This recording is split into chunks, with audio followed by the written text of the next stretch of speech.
Sir, প্রতিদিনই আমরা নতুন নতুন বিষয় আপনার কাছ থেকে জানি এবং যে জানাগুলো আসলে আমার নিজের জন্যই শুধু নয়, যারা দর্শক আছে তারাও ভীষণভাবে উপকৃত হয় এই বিষয়গুলো জেনে। স্যার, ডিএমডি এই রোগটা সম্পর্কে আমরা একটু জানতে চাই, এটা কি? ডুচেনি মাসকুলার ডিস্ট্রফি। আচ্ছা, মানে এইটা একটা মাংসপেশির রোগ, আচ্ছা, মাসেল ডিজিজ, এবং মোস্ট অফ দ্য কেসই হচ্ছে মানে জেনেটিক্যাল ফ্যাক্টর দায়ী, এবং এটা সাধারণত ছেলেদের হয়ে থাকে কমনলি, কিন্তু মা ক্যারি করে, মানে ছেলের মা ক্যারি করে জেনেটিক্যাল ফ্যাক্টর, মা ক্যারি করে ডুচেনি মাসকুলার ডিস্ট্রফি। এবং প্রতি স্টাডি আছে 3500 থেকে 6000 বেবির বা মানুষের মধ্যে একটা বেবির বা মানুষের এই রোগটা দেখা দিতে পারে। তাহলে এটাও একটা যদিও লেস কমন বাট একটা মারাত্মক জটিল। এবং এদের গড় আয়ু মানে গড় সর্বোচ্চ স্টাডি দেখা যায় যে 40 বা একটু বেশি পর্যন্ত তারা বেঁচে থাকে। এবং হিস্ট্রিটা কি, বাচ্চা ভালো, জন্মের পর সব ঠিক আছে, এভরিথিং ওকে, হাঁটা চলাফেরা করে, সবই করে, সে স্কুলেও যাচ্ছে, অনেক বাচ্চা শুরু হয়েছে স্কুল চলতেছে, বা একটু কিশোর হয়েছে সে বা কিশোরী, কিছুদিন পর দেখা যায় যে সে কমপ্লেইন করতেছে, বাবা মা খেয়াল করতেছে যে সে হাঁটতে পারতেছে না বা হাঁটতে চাচ্ছে না, মুভ করতে চাচ্ছে না বা পড়ে যাচ্ছে, বা নিচ থেকে উঠতে গেলে সে কিছু ধরে উঠে বা হাঁটুতে ধরে উঠে, আমরা বলি গোয়ার্ড সাইন পজিটিভ।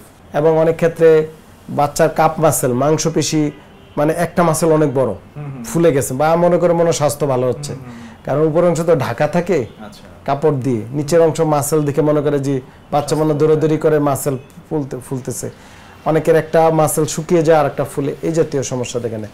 এবং এইটা মূলত আমাদের যে মাসকুলার টিস্যু, আমাদের মাংসপেশিগুলা, আমাদের এখানে অ্যাক্টিন অ্যান্ড মায়োসিন ফিলামেন্ট থাকে।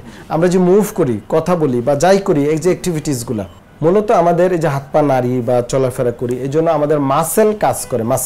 মাসেলে অ্যাক্টিন অ্যান্ড মায়োসিন ফিলামেন্ট আছে, ফিলামেন্টগুলো একটা আরেকটার উপরে এসে ঘর্ষণ হয় এবং মুভ হয়। এই ডুচেনিতে এই মাসেল ফিলামেন্টগুলো নষ্ট হয়ে যায়, মানে ডিজেনারেশন হয়, ডেস্ট্রফি হয়ে যায়, হ্যাঁ, নষ্ট হয়ে যায়। তখন আর মাসেল যদি নষ্ট হয় কি হয়ে যাবে, আর মুভ করবে না, কাজ করবে না, আস্তে আস্তে সে প্যারালাইসিস হয়ে যাবে, হার্টের প্রবলেম দেখা দিতে পারে, ভাইটালস অর্গানে ফুসফুসের সমস্যা দেখা দিতে পারে, এক পর্যায়ে মানুষ মারা যেতে পারে। কিন্তু এই রোগগুলা আমরা যদি সচেতন হই তাহলে হায়াত আল্লাহ পাকের কাছে উনি কতদিন বাঁচা রাখবে, কিন্তু মানুষ পঙ্গুত্ব বরণ করবে না, বাচ্চা পঙ্গুত্ব বরণ করবে না যদি আমরা প্রপার পুনর্বাসন চিকিৎসা দিই, এবং বিছানায় পড়ে যাবে না। এটা হচ্ছে আমাদের এই রোগের মানে মূল। আমরা জনসচেতনতা করতে চাই যেন রোগীরা আশাহত হয়ে আগেই যুদ্ধে যদি পরাজিত হয়ে যায়, যুদ্ধে না গিয়ে, তাহলে এটা একটা সামাজিক, পারিবারিক এবং রাষ্ট্রীয় বোঝা হয়ে দাঁড়াবে সবাই। একটি শিশু যেমন আগামী দিনের ভবিষ্যৎ, একটি শিশু কিন্তু একটি পরিবারের স্বপ্ন। সেই জায়গা থেকে আসলে শিশুর ডিএমডি রোগটা সম্পর্কে আজকে আমরা জানলাম। আমরা নিশ্চয়ই অন্য কোনো দিন এই ডিএমডির প্রতিকার, প্রতিরোধ সবকিছু নিয়ে আরো বিস্তারিত জানবো স্যার।